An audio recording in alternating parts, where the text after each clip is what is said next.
समूचे विश्व में अपनी कहानियों के माध्यम से अलग अलग संदेशों को प्रदर्शित करने वाले विश्व विख्यात कहानीकार सम्राट मुंशी प्रेमचंद जी की कहानियों में आपका स्वागत है।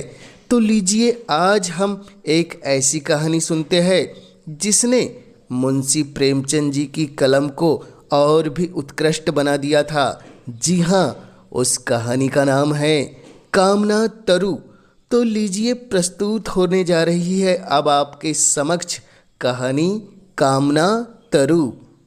राजा इंद्रनाथ का देहांत हो जाने के बाद कुंवर राजनाथ को शत्रुओं ने चारों ओर से ऐसा दबाव बनाया कि उन्हें अपने प्राण लेकर एक पुराने सेवक की शरण जाना पड़ा, जो एक छोटे से गांव का जागीरदार था। कुंवर स्वभाव से ही शांति प्रिय, रसिक, हंस खेल कर समय काटने वाले युवक थे। रण क्षेत्र की अपेक्षा कवित्व के क्षेत्र में उनका चमत्कार दिखाना उन्हें अधिक प्रिय था। रसिक जनों के साथ किसी वृक्ष के नीचे बैठे हुए काव्य चर्चा करने में उन्हें जो आनंद मिलता था, वह शिकार या राज दरबार में नहीं, इस पर्वतमालाओं से घिरे हुए गांव में आकर उन्हें जिस शांति और आनंद का अनुभव हुआ, उसके बदले में वह ऐसे ऐसे कई राज्य त्याग कर सकते थे। यह पर्वतमालाओं की मनोहर छटा, यह नेत्र रंजक हरियाली, यह जल प्रवाह की मधुर वीणा, यह पक्षियों की मीठी बोलियां, यह मृग शावकों की छलांगे, यह बछड़ों की कुलेले, यह ग्राम निवासियों की बातचीत सरलता, यह रमणियों की संकोचमय चपलता, ये सभी बातें उनके लिए नई थी। पर इन सबों से बढ़कर जो वस्तु उनको आकर्षित करती थी, वह जागीरदार की युवती कन्या चंदा थी। चंदा घर का सारा काम काज आप ही करती थी। उसको माता की गोद में खेलना नसीब ही नहीं हुआ था। पिता की सेवा ही में हमेशा लगी रहती थी। उसका विवाह इसी साल होने वाला था कि इसी बीच में कुंवर जी ने आकर उसके जीवन में नवीन भावनाओं और आशाओं को अंकुरित कर दिया। उसने अपने पति का जो चित्र मन में खींच रखा था, वही मानो रूप धारण करके उसके सम्मुख आ गया। कुंवर की आदर्श रमणी भी चंदा ही के रूप में अवतरित हो गई। लेकिन कुंवर समझते थे, मेरे ऐसे भाग्य कहाँ। चंदा भी समझती थी, कहाँ यह और कहाँ मैं। दोपहर का समय था और जेठ का महीना खपरेल का घर भट्टी की भांति तपने लगा। खस की टट्टियों और तहखानों में रहने वाले राजकुमार का चित्त गर्मी से इतना बेचैन हुआ कि वह बाहर निकल आए और सामने के बाग में जाकर एक घने वृक्ष की छांव में बैठ गए। सहसा उन्होंने देखा, चंदा नदी से जल की गागर लिए चली आ रही है। नीचे जलती हुई रेत थी, ऊपर जलता हुआ सूर्य लू से देह झुलसी जाती थी। कदाचित इस समय प्यास से तड़पते हुए आदमी की भी नदी तक जाने की हिम्मत न पड़ती। चंदा क्यों पानी लाने गई पता नहीं, घर में पानी भरा हुआ है। फिर इस समय वह क्यों पानी लाने के लिए निकली। कुंवर दौड़कर उसके पास पहुँचे और उसके हाथ से गागर छीन लेने की चेष्टा करते हुए बोले, मुझे दे दो और भागकर छाह में चली जाओ। इस समय पानी का क्या काम था। चंदा ने गागर न छोड़ी, सिर से खिसका हुआ आंचल संभाल कर बोली, तुम इस समय कैसे आ गए। शायद मारे गर्मी के अंदर रह नहीं सके। कुंवर बोले, मुझे दे दो, नहीं तो मैं छीन लूँगा। चंदा ने मुस्कुराकर कहा, राजकुमारों को गागर लेकर चलना शोभा नहीं देता। कुंवर ने गागर का मुंह पकड़कर कहा, इस अपराध का बहुत दंड सह चुका हूँ। चंदा अब तो अपने को राजकुमार कहने में भी लज्जा आती है। चंदा बोली, देखो, धूप में खुद हैरान होते हो और मुझे भी हैरान करते हो। गागर छोड़ दो, सच कहती हूँ, पूजा का जल है। कुंवर बोले, क्या मेरे ले जाने से पूजा का जल अपवित्र हो जाएगा? चंदा बोली, अच्छा भाई, नहीं मानते तो तुम ही ले चलो, हाँ नहीं तो। कुंवर गागर लेकर आगे आगे चले, चंदा पीछे ही ली। बगीचे में पहुँचे तो चंदा एक छोटे से पौधे के पास रुककर बोली, इसी देवता की पूजा करनी है, गागर रख दो। कुंवर ने आश्चर्य से पूछा, यह कौन है चंदा? मुझे तो नहीं नजर आता। चंदा ने पौधे को सींचते हुए कहा, यही तो मेरे देवता है। पानी पीकर पौधे की मुरझाई हुई पत्तियां हरी हो गई, मानो उनकी आंखें खुल गई हो। कुंवर ने पूछा, यह पौधा क्या तुमने लगाया है चंदा? चंदा ने पौधे को एक सीधी लकड़ी से बांधते हुए कहा, हाँ, उसी दिन तो जब तुम यहाँ आए, यहाँ पहले मेरी गुड़ियों का घरौंदा था। मैंने गुड़ियों पर छाह करने के लिए अमोला लगा दिया था, फिर मुझे इसकी याद नहीं रही, घर के काम धंधे में भूल गई। जिस दिन यहाँ तुम आए, मुझे न जाने क्यों इस पौधे की याद आ गई। मैंने आकर देखा तो यह सूख गया था। मैंने तुरंत पानी लाकर इसे सींचा तो कुछ कुछ ताज़ा होने लगा। तब से इसे सींचती हूँ, देखा कितना हरा भरा हो गया है।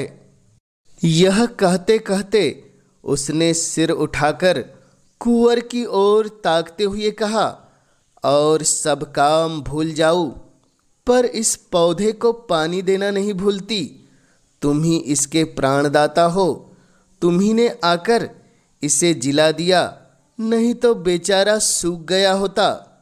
यह तुम्हारे शुभ आगमन का स्मृति चिन्ह है, जरा इसे देखो, मालूम होता है हंस रहा है।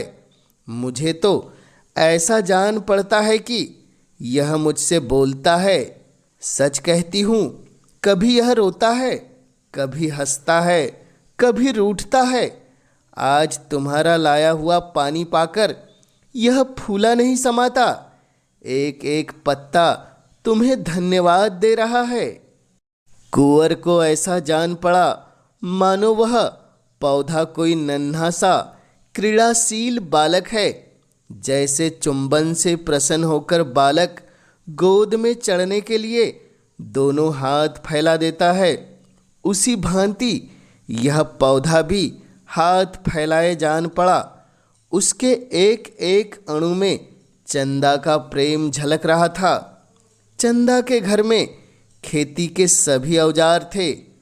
कुंवर एक फावड़ा उठा लाए और पौधे का एक थाल बनाकर चारों ओर ऊंची मेड़ उठा दी। फिर खुरपी लेकर अंदर की मिट्टी को गोड़ दिया। पौधा और भी लहलहा उठा। चंदा बोली, कुछ सुनते हो? क्या कह रहा है? कुंवर ने मुस्कुराकर कहा, हाँ, कहता है अम्मा की गोद में बैठूंगा। चंदा बोली, नहीं, यह कह रहा है इतना प्रेम करके भूल न जाना।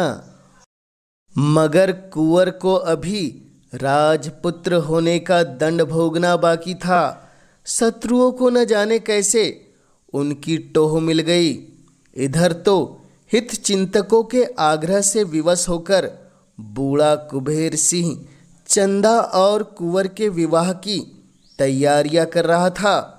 उधर शत्रुओं का एक दल सिर पर आ पहुंचा। कुंवर ने उस पौधे के आसपास फूल पत्ते लगाकर एक फुलवाड़ी सी बना दी। पौधे को सींचना अब उसका काम था। प्रातःकाल वह कंधे पर कांवर रखे नदी से पानी ला रहे थे कि 10-12 आदमियों ने उन्हें रास्ते में घेर लिया। कुबेर सिंह तलवार लेकर दौड़ा, लेकिन शत्रुओं ने उसे मार गिराया। अकेला अस्त्रहीन कुंवर क्या करता? कंधे पर कांवर रखे हुए बोला, अब क्यों मेरे पीछे पड़े हो भाई? मैंने तो सब कुछ छोड़ दिया। सरदार बोला, हमें आपको पकड़ ले जाने का हुक्म है। तुम्हारा स्वामी मुझे इस दशा में भी नहीं देख सकता। खैर, अगर धर्म समझो तो कुबेर सिंह की तलवार मुझे दे दो। अपनी स्वाधीनता के लिए लड़कर प्राण दे दूं। इसका उत्तर यही मिला कि सिपाहियों ने कुंवर को पकड़कर मुसके कस दी और उन्हें एक घोड़े पर बिठाकर भगा दिया। कांवर वहीं पड़ी रही। उसी समय चंदा घर से निकली, देखा कांवर पड़ी हुई है और कुंवर को लोग घोड़े पर बिठाए जा रहे हैं। चोट खाए हुए पंछी की भांति वह कई कदम दौड़ी, फिर गिर पड़ी। उसकी आंखों में अंधेरा छा गया। सहसा उसकी दृष्टि पिता की लाश पर पड़ी। वह घबराकर उठी और लाश के पास जा पहुंची। कुबेर अभी मरा न था, प्राण आंखों में अटके हुए थे। चंदा को देखते ही क्षीण स्वर में बोला, बेटी कुंवर। इसके आगे वह कुछ कह न सका। प्राण निकल गए, पर इस शब्द कुंवर ने उसका आशय प्रकट कर दिया। 20 वर्ष बीत गए, कुंवर कैद से न छूट सके। यह एक पहाड़ी किला था।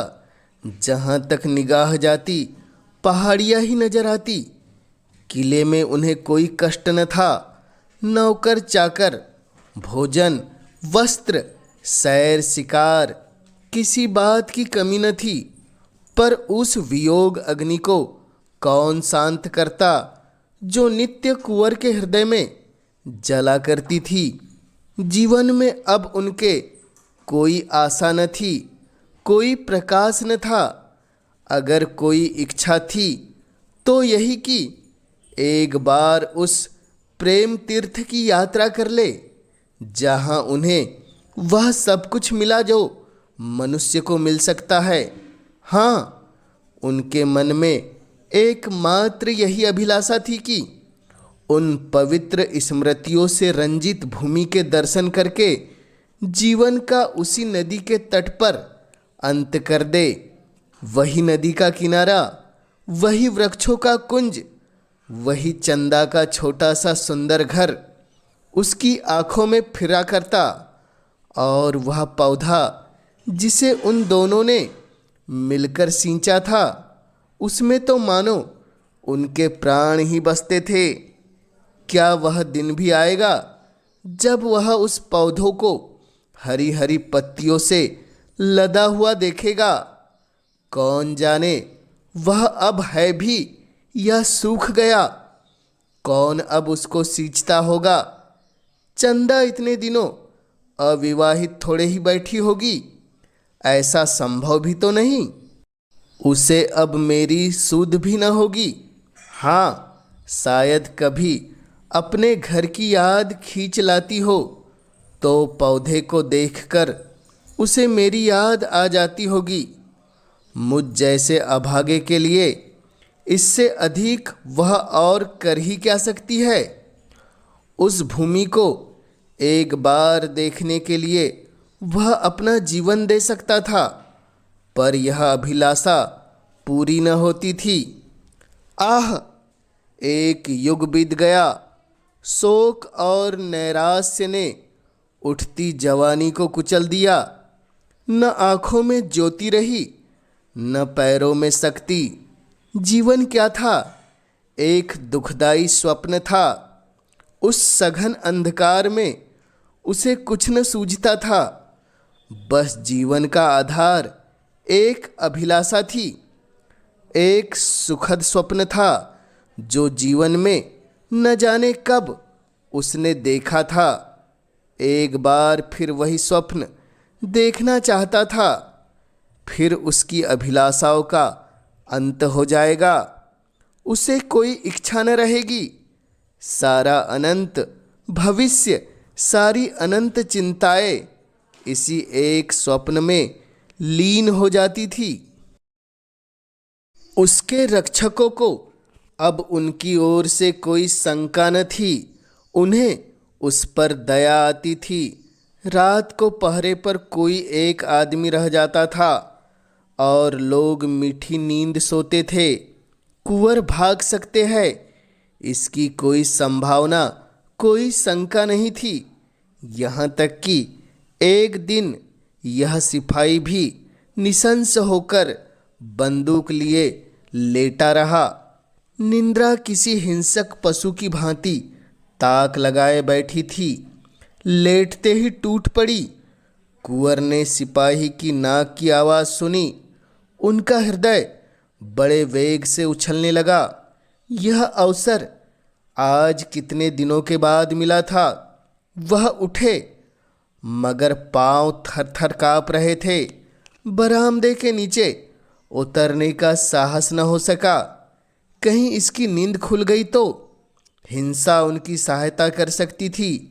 सिपाही के बगल में उसकी तलवार पड़ी थी, पर प्रेम का हिंसा से बैर है। कुंवर ने सिपाही को जगा दिया। वह चौंक कर उठ बैठा। रहा सहा संशय भी उसके दिल से निकल गया। दूसरी बार जो सोया तो खर्राटे लेने लगा। प्रातःकाल जब उसकी निंद्रा टूटी तो उसने लपक कर कुंवर के कमरे में झांका। कुंवर का पता न था। कुंवर इस समय हवा के घोड़े पर सवार कल्पना की द्रुत गति से भागा जा रहा था।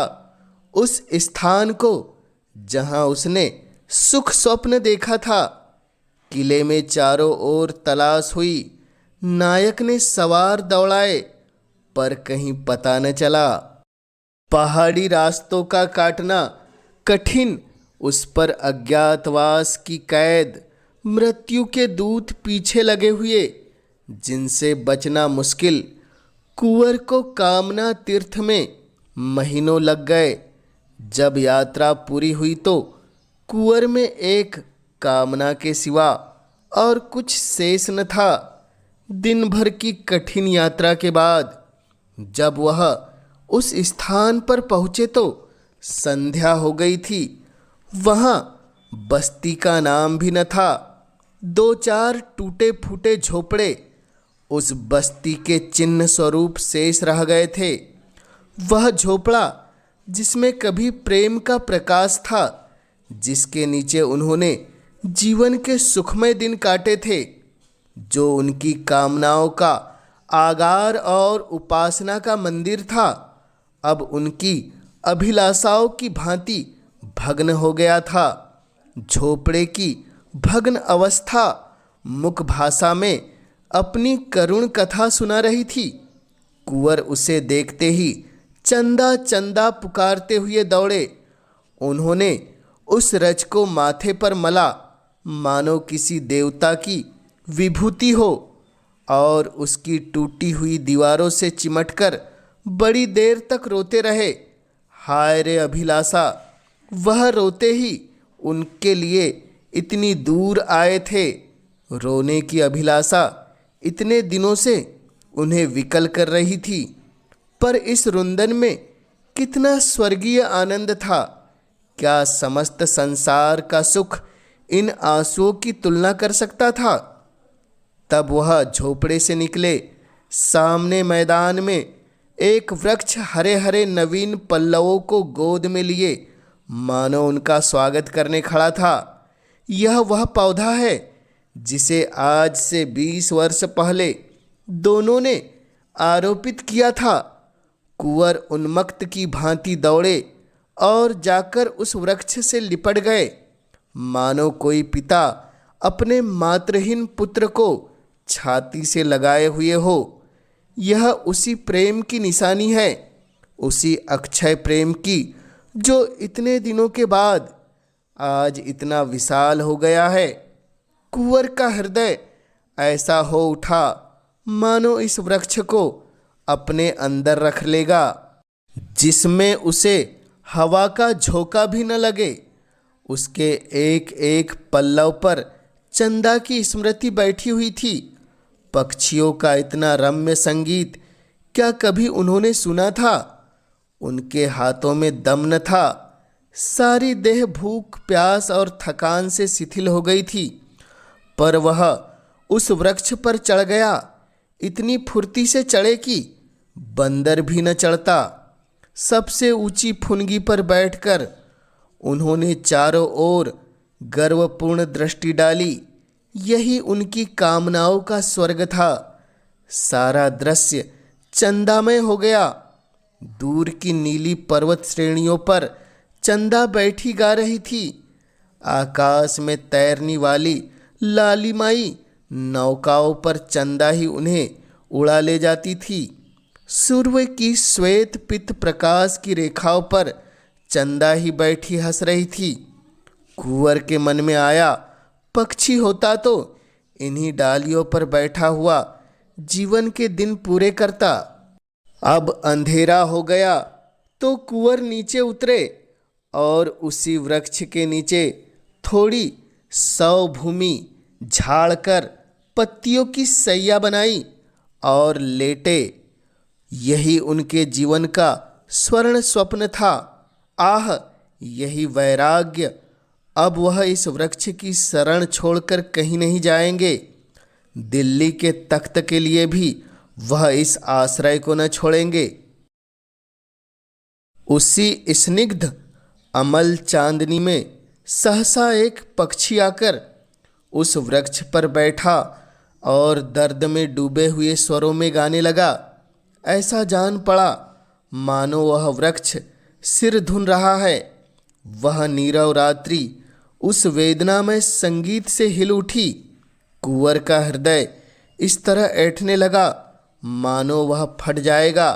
स्वर में करुणा और वियोग के तीर भरे हुए थे। आह पक्षी, तेरा भी जोड़ा अवश्य बिछुड़ गया है, नहीं तो तेरे राग में इतनी व्यथा, इतना विषाद, इतना रुंदन कहाँ से आता? कुंवर ने हृदय के टुकड़े हुए जाते थे। एक एक स्वर तीर की भांति दिल को छेद डालता था। वह बैठे न रह सके। उठकर आत्मविस्मृति की दशा में दौड़े हुए झोपड़े में गए। वहाँ से फिर वृक्ष के नीचे आए। उस पक्षी को कैसे पाए? कहीं दिखाई नहीं देता। पक्षी का गाना बंद हुआ तो कुंवर को नींद आ गई। उन्हें स्वप्न में ऐसे जान पड़ा कि वही पक्षी उनके समीप आया। कुंवर ने ध्यान से देखा तो वह पक्षी न था, चंदा थी। हाँ, प्रत्यक्ष चंदा थी। कुंवर ने पूछा, चंदा, यह पक्षी यहाँ कहाँ? चंदा ने कहा, मैं ही तो वह पक्षी हूँ। कुंवर बोले, तुम पक्षी हो? क्या तुम ही गा रही थी? चंदा बोली, हाँ प्रियतम, मैं ही गा रही थी। इस तरह रोते रोते एक युग बीत गया। कुंवर बोला, तुम्हारा घोंसला कहाँ है? चंदा बोली, उसी झोपड़े में जहाँ तुम्हारी खाट थी, उसी खाट के बान में मैंने अपना घोंसला बनाया है। कुंवर बोले, और तुम्हारा जोड़ा कहाँ है? चंदा बोली, मैं अकेली हूँ। चंदा को अपने प्रीतम के स्मरण करने में, उनके लिए रोने में जो सुख है वह जोड़े में नहीं। मैं इसी तरह अकेली रहूँगी और अकेली मरूँगी। कुंवर बोले, मैं क्या पक्षी नहीं हो सकता? चंदा चली गई। कुंवर की नींद खुल गई। उषा की लालिमा आकाश पर छाई हुई थी। वह चिड़िया कुंवर की सैया के समीप एक डाल पर बैठी चहक रही थी। अब उस संगीत में करुणा न थी, विलाप न था, उसमें आनंद था, चापल्य था, सारल्य था। वह वियोग का करुण क्रंदन नहीं, मिलन का मधुर संगीत था। कुंवर सोचने लगे, इस स्वप्न का क्या रहस्य है। कुंवर ने सैया से उठते हुए एक झाड़ू बनाई और झोपड़े को साफ करने लगे। उसके जीते जी इसकी यह भग्न दशा नहीं रह सकेगी। वह इसकी दीवारें उठाएंगे, इस पर छप्पर डालेंगे, इसे लिपेंगे। इसमें उनकी चंदा की स्मृति वास करती है। झोपड़े के एक कोने में वह कांवर रखी हुई थी, जिस पर पानी ला लाकर वह वृक्ष को सींचते थे। उन्होंने कांवर उठा ली और पानी लाने चले। 2 दिन से कुछ भोजन न किया था। रात को भूख लगी हुई थी, पर इस समय भोजन की बिल्कुल इच्छा न थी। देह में एक अद्भुत स्फूर्ति का अनुभव होता था। उन्होंने नदी से पानी ला लाकर मिट्टी भिगोना शुरू किया। दौड़े जाते थे और दौड़े आते थे। इतनी शक्ति इनमें कभी न थी। एक ही दिन में इतनी दीवार उठ गई जितनी 4 मजदूर भी न उठा सकते थे। और कितनी सीधी चिकनी दीवार थी कि कारीगर भी देखकर लज्जित हो जाता। प्रेम की शक्ति अपार है। संध्या हो गई, चिड़ियों ने बसेरा लिया, वृक्षों ने भी आंखें बंद की, मगर कुंवर को आराम कहा। तारों के मलिन प्रकाश में मिट्टी के रद्दे रखे जा रहे थे। हाय रे कामना, क्या तू इस बेचारे के प्राण लेकर ही छोड़ेगी। वृक्ष पर पक्षी का मधुर स्वर सुनाई दिया। कुंवर ने हाथ से घड़ा छूट गया। हाथ और पैर में मिट्टी लपेटकर वह वृक्ष के नीचे जाकर बैठ गए। उस स्वर में कितना लालित्य था, कितना उल्लास, कितनी ज्योति। मानव संगीत इसके सामने बेसुरा आलाप था। उसमें यह जागृति, यह अमृत, यह जीवन कहाँ। संगीत के आनंद में विस्मृति है, पर विस्मृति कितनी स्मृतिमय होती है। अतीत को जीवन और प्रकाश से रंजित करके प्रत्यक्ष कर देने की शक्ति संगीत के सिवा और कहाँ है। कुंवर के हृदय नेत्रों के सामने वह दृश्य खड़ा हुआ, जब चंदा इसी पौधे को नदी से जल ला लाकर सींचती थी। हाय, क्या वे दिन फिर आ सकते हैं। सहसा एक बटोही आकर खड़ा हो गया और कुंवर को देखकर वह प्रश्न करने लगा, जो साधारणतः 2 अपरिचित प्राणियों में हुआ करते हैं। कौन हो, कहाँ से आते हो, कहाँ जाओगे। पहले वह भी इसी गांव में रहता था, पर जब गांव उजड़ गया तो समीप के एक दूसरे गांव में जा बसा। अब भी उसके खेत यहाँ थे। रात को जंगली पशु से अपने खेतों की रक्षा करने के लिए वह आकर सोता था। कुंवर ने पूछा, तुम्हें मालूम है इस गांव में एक कुबेर सिंह ठाकुर रहते थे। किसान ने बड़ी उत्सुकता से कहा, हाँ हाँ भाई, जानता क्यों नहीं। बेचारे यहीं तो मारे गए। तुमसे भी क्या जान पहचान थी। कुंवर बोले, हाँ, उन दिनों कभी कभी आया करता था। मैं भी राजा की सेवा में नौकर था। उनके घर में और कोई न था। किसान बोले, अरे भाई, कुछ न पूछो, बड़ी करुण कथा है। उनकी स्त्री तो पहले ही मर चुकी थी, केवल लड़की बची थी। आह, कैसी सुशील, कैसी सुघड़ लड़की थी। उसे देखकर आंखों में ज्योति आ जाती थी, बिल्कुल स्वर्ग की देवी जान पड़ती थी। जब कुबेर सिंह जीता था तभी कुंवर राजनाथ यहाँ भागकर आए थे और उसके यहाँ रहते थे। उस लड़की की कुंवर से कहीं बातचीत हो गई। जब कुंवर को शत्रुओं ने पकड़ लिया तो चंदा घर में अकेली रह गई। गांव वालों ने बहुत चाहा कि उसका विवाह हो जाए। उसके लिए वरों का तोड़ा न था। ऐसा कौन न था जो उसे पाकर अपने को धन्य न मानता, पर वह किसी से विवाह करने पर राजी न हुई। यह पेड़ जो देख रहे हो तब छोटा सा पेड़ था, उसके आसपास फूलों की कई और क्यारियां थी। इन्हीं को गोड़ने सींचने उसका दिन कटता था। बस यही कहती थी कि हमारे कुंवर साहब आते ही होंगे। कुंवर की आंखों से आंसू की वर्षा होने लगी। मुसाफिर ने जरा दम लेकर कहा, दिन दिन घुलती जाती थी, तुम्हें विश्वास न आएगा भाई, उसने 10 साल इसी तरह काट दिए। इतनी दुर्बल हो गई थी कि पहचानी न जाती थी, पर अब भी उसे कुंवर साहब के आने की आशा बनी हुई थी। आखिर एक दिन इस वृक्ष के नीचे उसकी लाश मिली। ऐसा प्रेम कौन करेगा भाई? कुंवर न जाने मरे कि जिए। कभी उन्हें इस विरहणी की याद भी आती है या नहीं? पर इसने तो प्रेम का ऐसा पल निभाया जैसे कोई नहीं निभा सकता। कुंवर को ऐसा जान पड़ा मानो हृदय फटा जा रहा है। वह कलेजा थाम कर बैठ गए।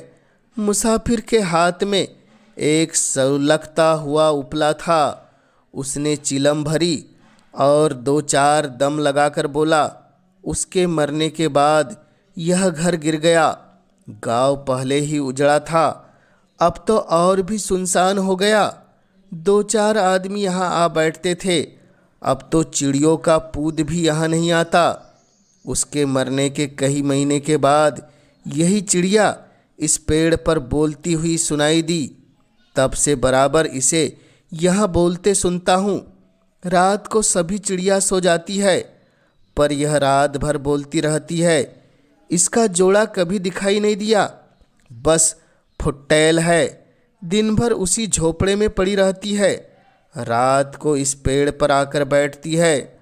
मगर इस समय इसके गाने में कुछ और ही बात है, नहीं तो सुनकर रोना आता है। ऐसा जान पड़ता है मानो कोई कलीजे को महसूस रहा है। मैं तो कभी कभी पड़े पड़े रो दिया करता हूँ। सब लोग कहते हैं कि यह वही चंदा है, अब भी कुंवर के वियोग में विलाप कर रही है। मुझे भी ऐसा जान पड़ता है, आज न जाने क्यों मग्न है। किसान तंबाकू पीकर सो गया। कुंवर कुछ देर तक खोए हुए से खड़े रहे, फिर धीरे से बोले, चंदा, क्या सचमुच तुम ही हो? मेरे पास क्यों नहीं आती?